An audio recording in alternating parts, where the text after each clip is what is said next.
Hello, everyone, and welcome back to the Hammer Territory podcast. This is episode 243.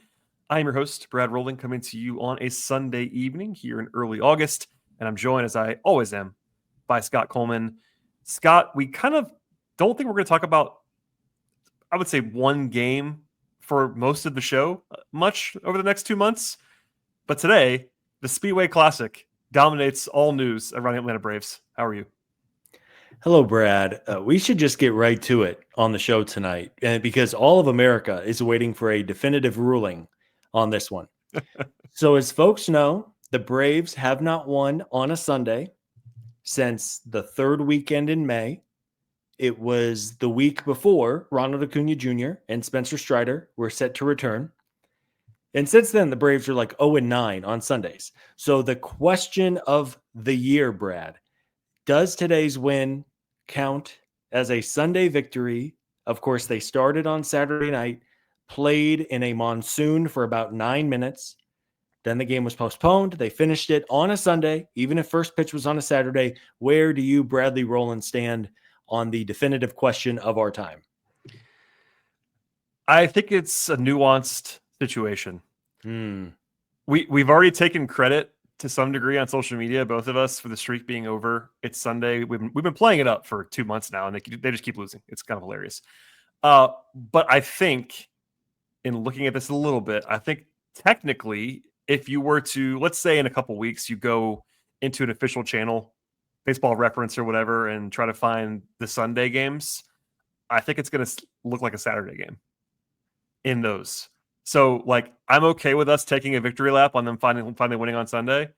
I also don't think that it's actually a Sunday game, if that makes sense.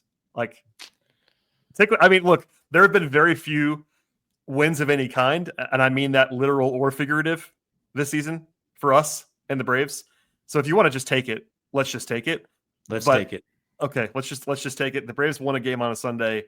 It was kind of a weird one, and we'll talk all about that in a second. By the way, if you're new to the podcast and you just found us, we're not usually this insane. It's just that things have gone off the rails the last few months. Welcome to the Hammer Territory podcast. Please subscribe, rate, review, tell your friends. But yeah, I mean, look, people that are listening to this probably know the deal to some degree here about the MLB Speedway Classic that transpired. It became a 2-day event on Saturday and Sunday in Bristol, Tennessee. And, you know, what do you want to talk about first? Dealer's choice. The Braves winning. It's a series win. The first win by any team in the state of Tennessee ever in Major League Baseball. There's that aspect. There's the actual game. And then there's also like the drama of what actually happened on Saturday. And you kind of alluded to it, the absolute nonsense of what happened on Saturday. Where do you want to go first? Dealer's choice. Let's talk about the game first, because there were some like legitimate things, like Hurston Waldrep and Eli White had a great game. So let's talk a little bit of the nuts and bolts of the game. Yeah, the game, you know, we'll put Austin Riley to the side. That was probably the biggest thing of like consequence, is that he got hurt today. We'll save that for a second. But the actual game, it was the Eli White game in some respects. He was the MVP. He got some national shine. That was fun. But I think Waldrop's probably the biggest thing. So without going into the nonsense yet, they were supposed to start Strider on Saturday. That ended up not happening. It became a bullpen game. Then it got postponed, suspended. And then they called up Hurston Waldrep, who pitched in the majors last year, but not this year. This is his 2025 debut. By all accounts, he got in the car and was just driven there, or either drove himself there. Something happened to get him there this morning late. And then he, quote unquote, starts. Like, the game had already begun, but he wasn't the starter, but he threw his starter's workload. That's a fun story. And look, he wasn't perfect, but he looked good. And then, for one of the few prospects that Braves fans tend to know by name, because he was a first-round pick, he's a bigger name. I mean, that's a really good sign. He looked good today. Yeah. I thought Waldrop looked really good. And, you know, the situation of coming into the middle of a first inning was bizarre, but Waldrop did a good job of keeping the damage at a minimum. And then the second inning was pretty shaky. And I saw in the real time, some folks were like, oh boy, this is just more of the same from Waldrop. Some of the things that really have plagued him really throughout his professional time with the Braves. But after that third inning, Waldrop was really effective. He was throwing strikes. He was establishing the fastball, which is really the name of the game with him. And then he has that awesome splitter that is a legitimate plus pitch. And then he has these work in progress breaking balls just to keep hitters honest. So I thought Waldrop was really impressive for a situation that was about as difficult as it gets, having to commute hours before a major league start. But if you talk to people who follow Gwinnett closely, Waldrop has really made some big strides in the right direction, especially after making some mechanical adjustments to his wind up and just kind of the overall approach to how he pitches. So this was kind of a confirmation of the good things we had heard about Waldrop over the last month or two. And I think he did more than enough to get himself at least one more start with the Braves, and then you see where it is. Yeah, and given where they are, we won't rehash all of that, but there's a lot of uncertainty with the rotation, so it's why not is kind of the thing. And I mean, I was a little not surprised, but a little bit of like an eyebrow raise that they chose him to do this because he is a prospect, he is a big name guy, and like you don't usually have that guy kind of be the fill-in last minute guy when he gets called up. And it wasn't his debut, which probably made it a little bit easier. It was his 2025 debut. But, he has been a guy that I thought what we would see at some point this year just because of the situation that we're in. So why not in August? And why not do it in this weird spot? Sure. High pressure and that it's national TV, but it was less of a spotlight than it would have been the night before, for example. And his first tour of duty in baseball and Major League Baseball didn't go super well, but he has talent. You mentioned the delivery tweaks. He was pitching really well in AAA the last month or so before today. And by all accounts, the biggest thing with him is like he doesn't have a great fastball. Like everyone says that it's a flat, hittable fastball. But if he can locate it better, which just seems to be what he's been focused on recently, let the splitter play up in the way that it will always play up. It's his best pitch by far. Like you can kind of see it, and clearly they have the runway to give him some space. So certainly, I don't know if I would guarantee it, but it would make so much sense for them to give him another chance, especially as we'll get into later on. The Braves have 8 games in 7 days. Like they're going to need an extra guy, and why not just make it Waldrop again? Oh yeah, almost certainly. We'll see what they do in terms of roster movement with Waldrop, but I would sure think he will pitch probably in that doubleheader on Saturday against the screaming hot Miami Marlins, who I believe swept the Yankees this weekend. The Marlins are maybe the best story in baseball at the moment, which is a funny thing to say. But yeah, really impressive for Waldrop. I was a little surprised too when I saw the name this morning. It was like, oh man, okay, all right, let's see. Why not at this point in the season? What do you really have to lose? And Waldrop was kind of a ray of sunshine in a season where we have seen just so many pitchers go down with injury. Yeah, I mean, you love to see that, especially in a big spot. Like if he had gone out there and really gotten crushed, it would have been like, man, why do they do this? And it would be another thing that we could just be like, what's going on with the organization as we covered in depth. And if you missed anything, by the way, from our show on Thursday post deadline, there was a more exasperated version of Scott and Brad on that show. Listen to that one if you missed it. But because it went well, it feels just much better. Obviously, that's a pretty logical statement. Other than Waldrop, I would say, again, Eli White was the big star. He hit 2 home runs. He accounted for all 4 runs that were scored in a win for the Braves. This is a funny stat. He hadn't had a multi-home run game in more than 4 calendar years in the major leagues, and he happened to have it as the first player to hit a home run at all in Tennessee and hit 2 home runs in the same game. And like I said, got some national interviews and all that.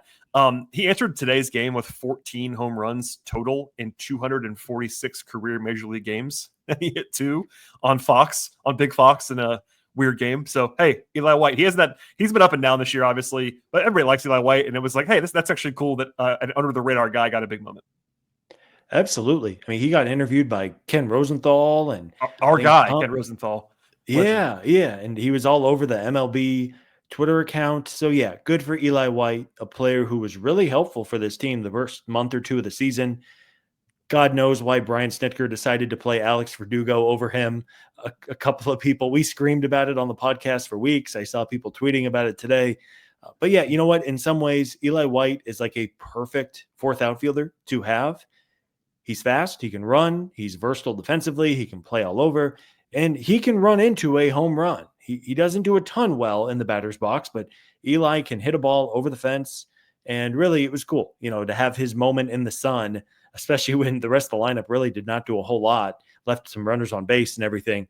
And this was very much the Eli White and Hurston Waldrip game. And if I would have told you that was going to be the case a couple of months ago, man, I mean, scary hours. And it was nice for the Braves to finally get a win. It was. One more quick note. We won't belabor this, but Michael Harris had 2 more hits today, and we've covered it on the show the last week or two. But Michael Harris has a OPS over 1,100 now since the All-Star break. It's 15 games, but there are signs. Obviously, a lot of that was that couple days where he was just out of his mind. But still, he's been consistently hitting the ball hard, if nothing else, over the last couple of weeks. And for a guy that was in the wilderness for so long, a little bit more step by step, inch by inch into more comfort with Michael Harris moving forward. It's no small thing, because if Michael Harris had a bad final couple of months of the season, I mean, then you have to have a real conversation probably in the offseason of, can we trust this guy for another 160 starts in center field? And sure, it's only been 2.5 weeks since the break, but the fact that Harris changed his stance in the batter's box, he moved his hands, he's been a little more patient. He's not striking out as much. He's even walked a couple of times, which is a really good sign. And then when Mike is making contact with the ball, he's hitting it really hard, really hard. And that's a really encouraging sign for him. Of course, the first half was just so bad, but it's something to keep an eye on every single night, even if the results at this point don't really matter all that much for the Braves. Things like Michael Harris, things like Ozzie Albies, if Austin Riley can get healthy, like there are legitimate storylines to watch that have an impact far beyond just this season. Absolutely. He is one of them. We'll talk about one more probably at some point next week. Ozzie Albies has been better recently. Things to talk about for sure. And as we've joked about it, but it's also true, there will be plenty of runway to talk about these things because these games are not the most meaningful as far as wins and losses. So hold on tight, everybody. We'll cover all that and more, I promise you, in the coming days. Also on this show, we'll be getting to Austin Riley in a second. Not so great news there.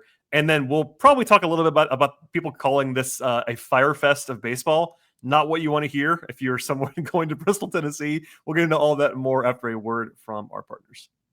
Nothing beats relaxing on a hot summer day and watching baseball. And the simplest way to get in on the action is to download the Pick 6 app from DraftKings. It's crazy simple. Just pick more or less on the stats for 2 or more of your favorite players, and boom, you're in the mix for big cash prizes. Nail your picks and you're heating up. Pick 6 brings upside with payouts up to 500 times. Pick 6 from DraftKings is the most fun way to play fantasy sports. Download the DraftKings Pick 6 app now and use code FOUL. That's code FOUL for new customers to get a special sign-up offer. Better payouts, bigger wins. Only with Pick 6 from DraftKings. The crown is yours. Gambling problem? Call 1-800-GAMBLER. Help is available for problem gambling. Call 888-789-7777 or visit ccpg.org in Connecticut. Must be 18 plus. Age and eligibility restrictions vary by jurisdiction. Pick 6 not available everywhere, including New York and Ontario. Void where prohibited. For additional terms and responsible gaming resources, see pick6.draftkings.com/promos. Okay, Scott. Let's talk about the Firefest nature of this one before we talk about Austin Riley. Look, we alluded to this. We were actually flirting with recording last night. We were going to record, actually. We'll just say that. Like, we were going to do a rare Saturday night recording because the Braves were supposed to be off today. It's Sunday. It's a rare Sunday off day. And then then the rains came and the nonsense began. They started the game after a rain delay. Actually, an important detail first. They did all the pomp and circumstance, all the warm-ups, all the introductions, even like all-star game level introductions, like big formal stuff. And then they announced the rain delay after Strider warmed up. That's important to note. All the stuff. So they go into rain delay for an hour, 2 hours, something like that. It was a long time. I think it was 2 hours. 2 hours. So by the time it's over, the Braves, and I know people were upset about this. This is a different topic, but Strider had already warmed up in full. There was no reason to have him pitch if there was any doubt at all, and there was obviously some doubt, so he didn't pitch.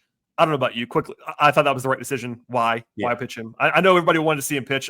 So did we. But like they got screwed on that one. It wasn't anybody's fault. It was baseball's fault, and by baseball I mean MLB's fault. But once he warms up in full, like you can't pitch him. I don't think. Yeah. I mean, unless it was like a playoff game or something like that, where a thunderstorm came out of nowhere, you can't risk Strider pitching there. I mean, even if it wasn't Strider, even if it was Hurston Waldrep last night, who was supposed to start originally, you don't mess around. That's one thing you just cannot risk at this point. And yeah, I mean, and just one note, you mentioned this was the Fire Fest of baseball games. If folks missed that chapter a handful of years ago, we'll keep it brief, but there was like this crazy island rave concert celebration party, and it was like the biggest scam you've ever seen. It was just poorly executed. They ran out of food, they ran out of water, they didn't have bathrooms. So a lot of folks were making the comparison this weekend in Bristol to the Firefest, which if you want to watch a good hour or two documentary on Netflix, there's some good ones out there. Yeah, I would recommend that too. But yeah, I mean, there's the fan experience part of this. There's also the baseball logistics part of this. The first thing was the Strider thing. They scratched him, whatever, right decision. Then at at like 9 o'clock ish, they announced they're going to start at 9:40. Okay, but everybody, even before they started, a lot of us that were dialed into this, looking at the weather, it's like, why are they starting? Because like the weather was not, there was no break in the rain. It was like maybe a little bit lighter at that point in time, but clearly it seemed as if Major League Baseball really, really, really wanted to push this game and have it be played right then. Big Fox, pomp and circumstance, all that stuff. But before we move forward, Scott, I have a question that I think I know the answer to. If this was not a special standalone game at a international motor speedway, is there any way they would have tried to play last night? 0% chance. I mean, they probably would have given it a college try, but I mean, in that first inning, Brad, first of all, it was pouring, and there was a clip where Ozzie Albies made a play, and then the camera zoomed in on Ozzie, and he was trying to get the mud out of his cleats, and then like a foot away from Ozzie was an honest to goodness pool of water that was forming and only getting deeper. And this is not like a brand new legitimate stadium and turf where it drains really fast, like some of the new modern advances that we've seen with these newer stadiums where it can pour and 35 minutes later the field is mostly dry and fine. It was bad. It was pouring for like 30 minutes too, and then they brought the tarp out. It was just, I mean, I understand that millions of dollars went into this thing, hours and hours of planning, and I mean, it sucked. Like if you were somebody putting on this event, it sucks that Mother Nature came in and rained really hard on you. And it sucks if you're a fan who made the trip and bought tickets and hotel and parking and all that. But it was just amateur hour, and clearly the league was doing everything in its power to try to salvage it. And it was just so obvious there was no salvaging it on Saturday night. Yeah, it was brutal. We won't have to keep talking about it. It was ridiculous. If you were watching, and I mean, there was a moment where you couldn't hear the audio, I don't think, of Matt Olson, but he was kind of like saying, like, what are we doing? Kind of like the players were clearly baffled. And look, I know they're pros. It is what it is. It's also not safe to be playing baseball in that. Like, as far as like, if you're trying to run full speed and suddenly you run into a 3-foot puddle and like you tear something because it's just none of that's good for anybody. When you can, a general rule of thumb, if you're watching on TV and you can see puddles on the field, they shouldn't be playing in Major League Baseball. That's a pretty obvious thing, but it's like they were everywhere too. It wasn't just one puddle. It was like the whole field was just little puddles. I don't know, or not so little puddles, I should say.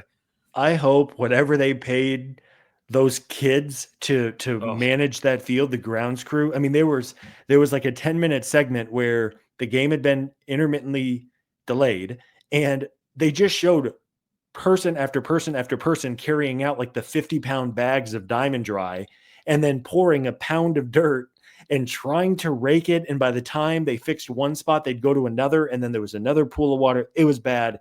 What a mess. I don't know why. I was legitimately wondering, was the stadium not available on Sunday or something like that? Okay, so that's actually the next thing, because, and I think our colleague Stephen Tolbert said this in real time. It's like, wait, once they announced that they were going to call it for the night, which was the only move, they couldn't play. The weather wasn't going to get any better. They couldn't play. And then they said, oh, we're going to start again on Sunday at 1. We all had the collective, why did you not do this like hours ago? Like same thing as you. Like no one reported on it that I saw, but I was kind of like doing like searches, Twitter, like, hey, does anybody know if they can play tomorrow in Bristol? Because clearly it's a one day, one game setup. Maybe there's a reason they can't push it to tomorrow. And besides obviously the ticket thing is a whole separate thing. So they probably didn't want to. I know they didn't want to because you're talking about refunds and people that are leaving town and all. It's a nightmare. But once we get clear they couldn't play, you either have to postpone the whole thing and play a game in Cincinnati later in the season or something, or you got to play tomorrow. Yeah. But they obviously knew they could play tomorrow. I don't know. It was just hilarious how long they waited to do that.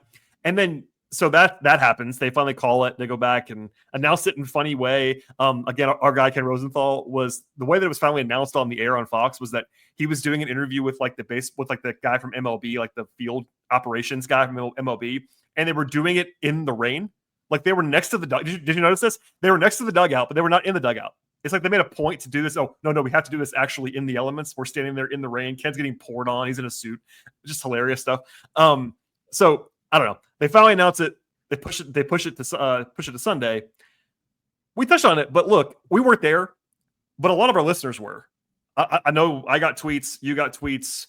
I don't want to talk about this forever, but like it was apparently like legitimately awful, the conditions for fans during the rain. And, some of this is maybe unavoidable. It's a makeshift venue, clearly. But they ran out of food, apparently, in Bristol. They ran out of, did you see the picture? They were selling hot dogs without the buns, and they were selling nacho chips, but they didn't have any cheese. So people were hanging out because, like, I know Snit was saying how great the energy was pregame and how cool the event. And then, they run out of it. Someone said they waited in line for a bathroom for like 40 minutes. There was nowhere to go because it was pouring. And if there was lightning, God knows you don't want to be sitting on a bunch of bleachers if there's lightning, even if you have a poncho and an umbrella or whatever. It was a bad look for Major League Baseball. At least they got the game in today. So it's like, okay, whatever. It's done with. We played a Major League game in Tennessee. We turned a racetrack into a baseball stadium for a day. But I mean, it was not well done, Brad, for an event that has been on the calendar for a calendar year.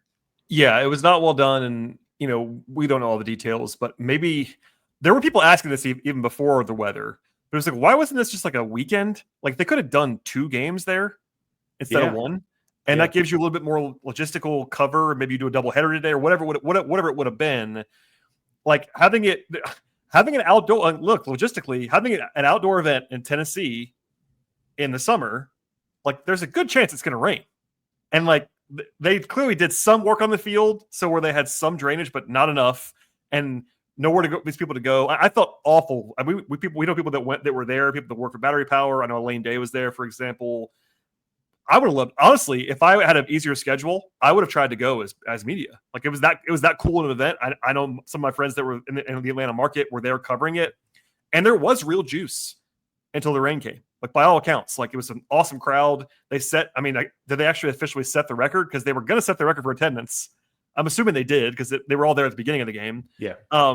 So you could have seen the classic pairing of Pitbull and Tim McGraw. Like, God, who hasn't lived? I feel like I have lived a good life, Brad, now that I have seen Pitbull and Tim McGraw in concert in Bristol with a monsoon on the way. It was man alive. And Blooper was stealing race cars, and that was at least funny. I mean, shouts to Blooper. Yeah. Blooper's not for everyone. I found there's a split on Blooper. Most Braves fans enjoy his work. He's just a crazy person. Person's not the right thing. Mascot, but like thing. it made it a little bit more tolerable during the endless rain delay. I couldn't keep watching the Fox broadcast because they're just killing time. They don't know anything either. They're just talking about nothing. Oh, it was just they were eating pizza live on the set. Right.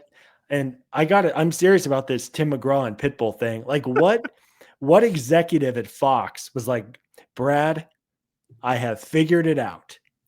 Now, Saturday night, Tennessee, Tim McGraw, which made sense. Sure. And then Pitbull, I don't know. Good times. Pitbull's always available, it seems, for these big events. He's out there. If you pay him the right salary, he will come out and play to whatever crowd. So no, I mean it could have. I would say it could have been cool. It was cool at times. I felt really bad for all involved. It was poorly planned in some ways, clearly.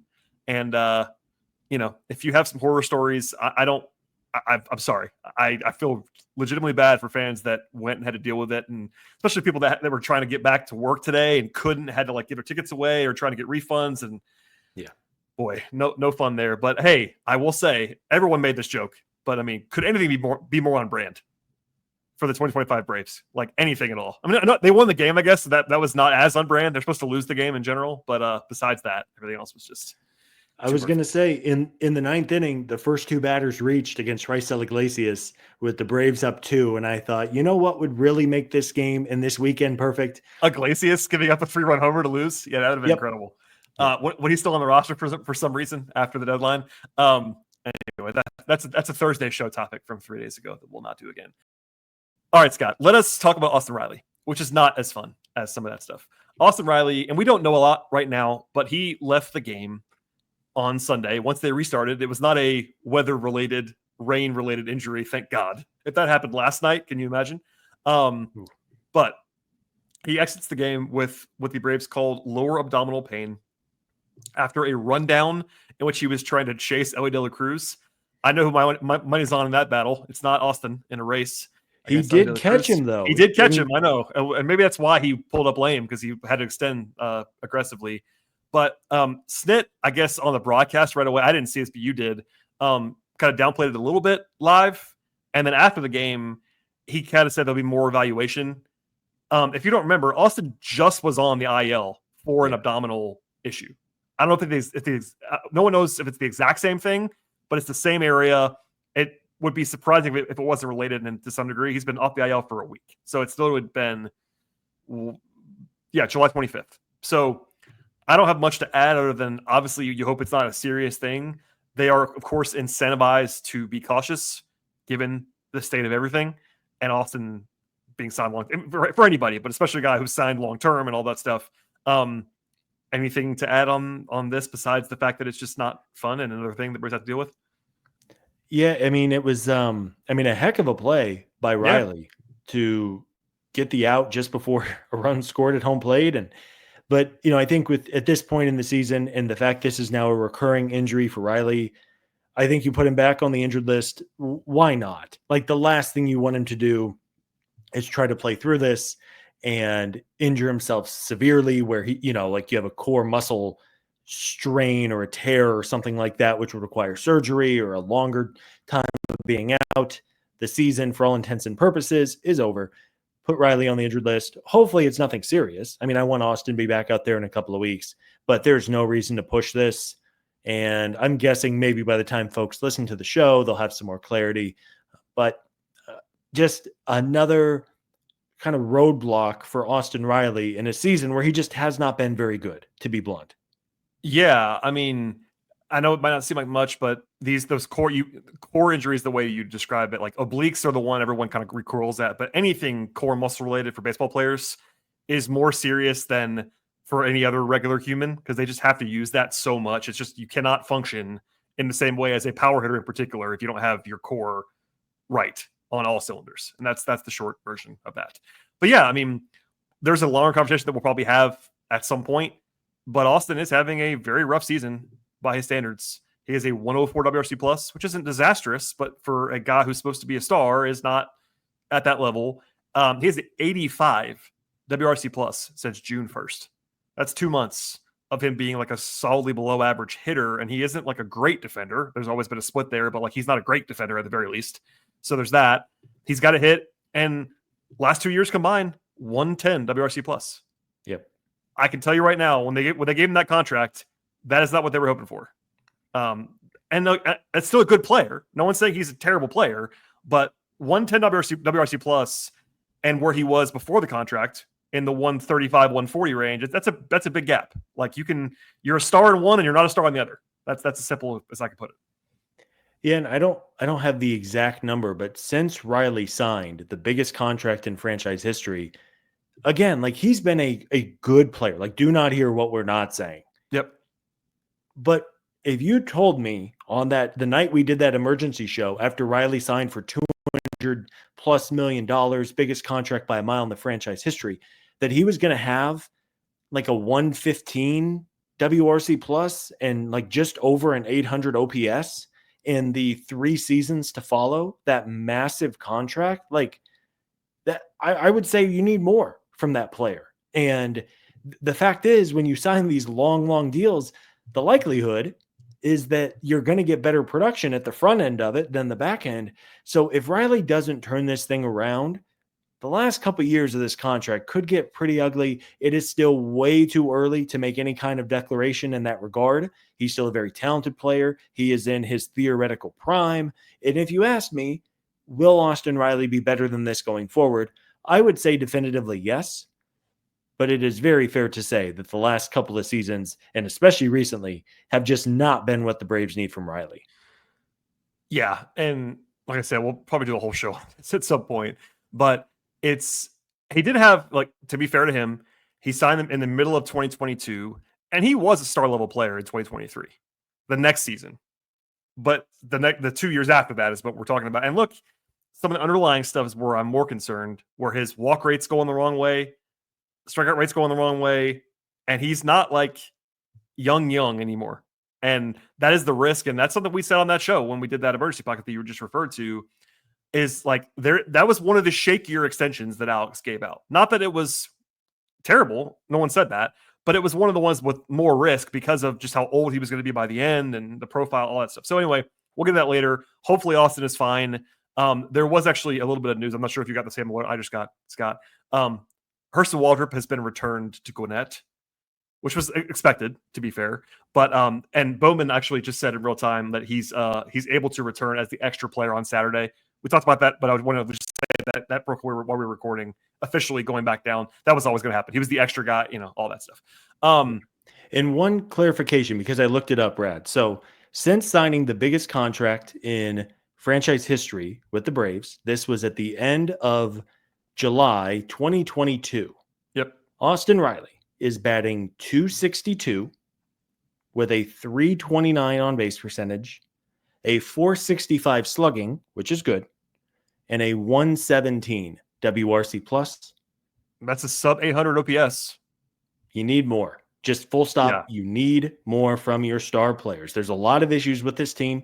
Riley is far from the biggest issue with this roster right now. Agreed. But they need more, and we will. We'll do a deeper dive probably some point in the next 2 months when the games don't have as much meaning on Riley, where he's been, and what his future might look like.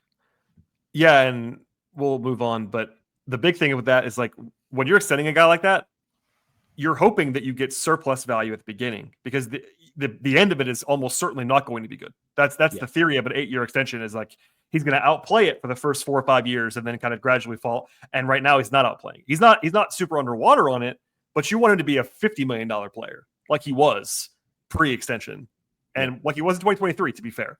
The last 2 years, he's been like at the level, and that's not where you want him to be. Okay. Before we get out of here, one more note. Not a huge surprise, but we talked about it a lot on Thursday about Ozuna sticking around and all the factors in play there. Friday, Brian Snitker said pretty plainly that the plan is for Drake Baldwin to basically play almost every day or every day, which means him DHing when he's not catching, which we all were happy about and happy to hear. Of course, Drake is the young, talented player, but also he has the Rookie of the Year at stake, which could help the Braves with a draft pick. All of that. That's a longer discussion, but obviously we all want Baldwin to play as much as possible.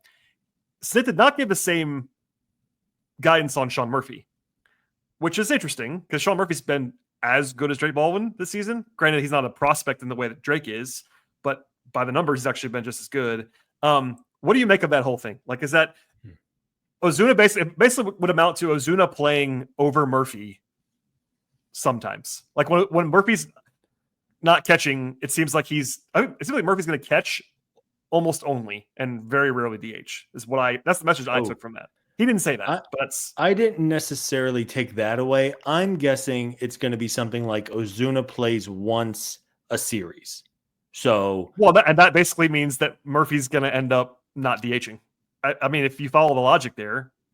Well, if Murphy catches one and Baldwin catches one, then you would have Murph DH once and have Ozuna DH the other night. I don't know. I mean, we'll see. Yeah. I didn't read that as anything more than just Baldwin's going to play basically every day, which is what we have been pounding the table for. I'm in on that. I just don't. It's not that big of a deal. If it was the opposite, even as resident Murphy defenders, like, I'm less bothered by this than I would be by the other way around. I want Baldwin to play as much as humanly possible for multiple reasons. Obviously, make sure he's not overextending himself, but he's a young guy. He's in good shape, all that stuff. He'll be fine. And if you're just hitting, that's different than playing catcher all the time. So whatever. I just think that Snit is very intentionally leaving the door open to play Marcel. And I don't particularly like that, but it also was expected. We talked about, we predicted that as well. Like, he's going to play. I think he'll play some. It's just what's going to happen.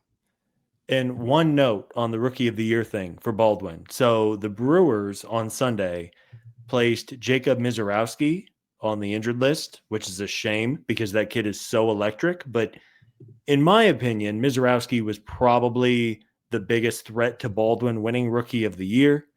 So it helps. I mean, it does. I mean, we never want to root for an injury of any kind, but it does help. You pulled Baldwin is a comfortable favorite now in the betting odds for Rookie of the Year. And again, that would get the Braves a draft pick, and it would get them even more money to spend with the likelihood that they are going to have a top 5, if not top 3, top 2, top 1 pick in the draft next summer.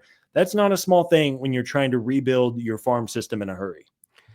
Yeah, as of now, our friends at DraftKings have Baldwin at minus 245. That's a big favorite for an awards race on August 3rd. Now, not like a slam dunk. Like, he's not definitely going to win it. He's got to perform, number one, and stay healthy and all that stuff. But he is a clear betting favorite at DraftKings. Well, and just to show the impact of the injury to Mizorowski, I believe, Brad, correct me if I'm wrong, but Baldwin was minus 190 as of Sunday morning before Milwaukee put him on the injured list. So that is a significant jump because, and again, man, no one's rooting for injuries here. Do not hear what we're not saying, but it helps Baldwin and it helps the Braves. And as long as, knock on freaking wood, Baldwin stays healthy down the stretch, not only will the Braves have a Rookie of the Year, which is really cool, but it should help them get that draft pick that they could really use next summer. It is one of the bigger sweats of the rest of the season is whether Baldwin will win the Rookie of the Year. So root for that, if nothing else, Braves fans. Unless you have takes on Friday's game, we don't have to touch on that too much. Although shouts to Bryce Elder, who actually pitched pretty well on Friday. He had been really bad for a while. So nice to see that. They still lost the game, but it was not his fault. They lost the game. He pitched well. So there you go. That's my only take on Friday, unless you have more to add. Another good night for Michael Harris. Yeah, there you go. All right, let's look ahead a little bit, then we'll get out of here. As noted earlier, the Braves have 8 games in the next 7 days. No day off this week and a doubleheader on Saturday. It's 3 against Milwaukee and then 5 against Miami. All that's in Atlanta, so a busy week. We'll have shows as we always would. The Braves actually announced their starters for the Milwaukee series and then changed it during our show, which I did see. Originally, it was Fedde on Monday, then Strider on Tuesday, and Wentz on Wednesday. Now, it's Fedde, Wentz on Tuesday, Strider on Wednesday. I'm fine with that. Give Spencer as much time as he wants or needs. Yes. Yeah, I mean, Strider went through the full-on warm-up. I mean, he was going to pitch on. He was going out to throw. Like they didn't call the delay until like right before the game, so he was ready to go. And he's a guy that gets psyched up. Like, he's a very intense person. I'm sure he was like amped to go pitch in this big spot, National Fox, like all that stuff. Like, it's not exactly a normal cool down, I would say. Yeah, right. So it makes sense. Give Strider an extra day, protect that arm. And, it's funny, Brad, I remember back in the beginning of April, which feels like an eternity ago in this baseball season, that first Sunday home game against the Marlins was rained out. And at the time, I think the Braves were 1-8. And I think, like, word for word on the show, it was like, the rain out today is not the worst thing, because in August, surely the Braves will be in really good shape and playing much better. And then the Marlins will have sold and will be thinking about next year. And I mean, the Marlins are like legitimately alive in the wild card race. They're 500. They're the second best record in the game over the last 6 weeks in the majors. And we know where the Braves are.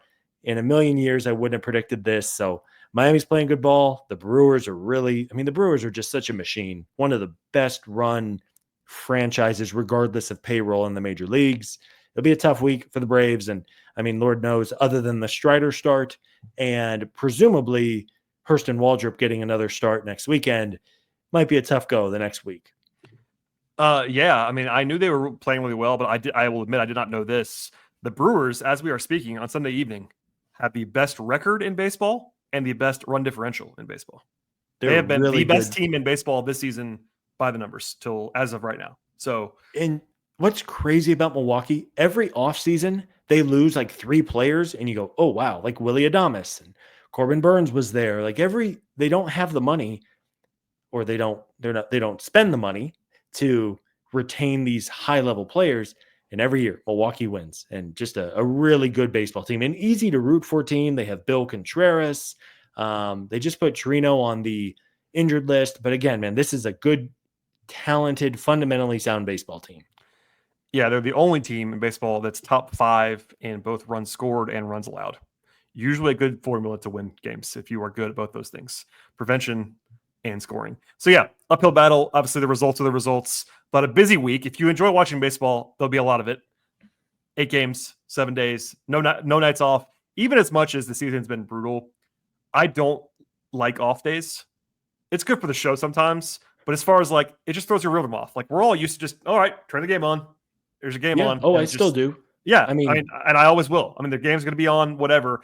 So I've never liked off days, and this week there are none, and there's an extra bit of baseball on Saturday. So stay tuned. We'll be covering all of it. But yeah, we'll see. We'll see about Waldrop coming back up. I think it's probably going to happen Saturday. All eyes on Strider. He's the one guy in the rotation that we know is a guy in capital letters. But look, Joey Wentz has been good. We'll see what he looks like in his next follow-up start. Like Eric Fetty is not exciting at all, but he's a major league pitcher. So plenty of stuff to talk about this week. We'll cover it all in this space. I was going to say, is Monday's gate at Truist Park going to be like the lowest attended Braves game in that stadium in like 6 years? Here's something that you wouldn't know as well. Monday is also the first day of school in a lot of places around Atlanta. Oh, so yes, I think the answer to my question I'm going is to guess yes. it's going to be pretty rough attendance wise. Milwaukee, as good as they are, they're not a casual fan draw. It's not the Yankees. It's not the Dodgers coming in. So yeah, I would imagine it's going to be a little down, especially in the non-Strider. The first Monday and Tuesday, I would imagine in the non-Strider games are going to be tough tickets. Well, maybe not. Actually, sorry, easy tickets to get if you want to go. Yeah, I was going to say, you can probably get a good deal. This is the time of year where teams who are not in the mix start doing like get a season ticket for the rest of the season, all home games for $99. And, you just get like assigned row 19 of section 402. They're not going to be good seats, but you're in the stadium. And, hey, like we said, I'll turn on the Braves just about every night. Sometimes I might turn them off in the third inning if it's going real bad. But baseball is a good thing, and we'll get through these next 2 months. There's always a little bit of a lull with weeknight attendance when school starts. That's just natural for any place. But when your team is what the Braves are right now, it will probably be a little bit bigger of a dip. But we'll see. And this is just so unrelated. When did school start? Like, schools out here in Arizona started on Friday. What happened, man? Like, wasn't when I was a kid, it was like Labor Day was when I started going to school. Yeah, I mean, my parents are, granted, because I'm a Michigan fan, this will not surprise anybody. My parents are Midwestern people, and that's where I grew up. And same, like we would start school around my birthday. My birthday is in mid-August, and my parents were like, "This is insane. You should be starting." And now they're starting. Some places start July. It's like July 30th or something. They start school, and it's weird. But yeah, I can tell you because my brother's a teacher. A lot of places around the Metro Atlanta area start Monday, and that is a hilarious bit of synergy. So we'll see. But all right, Scott, let's get out of here. We pledge to be shorter. It's not really shorter, but it's probably shorter than we would often be on a Sunday. That's 45 minutes. We'll get out of here. Anything to add? And if not, folks can find you where on social media? I'm at Scott Coleman 55. And as always, thanks everybody for sticking with us, even in this challenging season filled with weird baseball games and rain delays and hot dogs without buns and everything else in between. Sorry, I was not ready for hot dogs without buns in that sign off. Please follow Scott everywhere, really, because Scott's just someone you have to follow if you're a Braves fan. Follow me if you like to at BT Rowland. Follow the show, more importantly, at Hammer Territory, anywhere you find podcasts and also on social media. So check us out on Apple, Spotify, YouTube. Subscribe there. If you're an audio listener, subscribe on YouTube. It takes 2 seconds. Go ahead and do that. You don't have to watch us there, but just subscribe there. If you're a YouTube watcher, thank you. Subscribe on audio too. Auto download. Just pick Apple or Spotify, whichever one you use. Subscribe there. Ratings and reviews. We appreciate it. Help us to get through the rest of the summer. It's gonna be busy for us. Stay tuned. Subscribe, and we'll see everybody next time.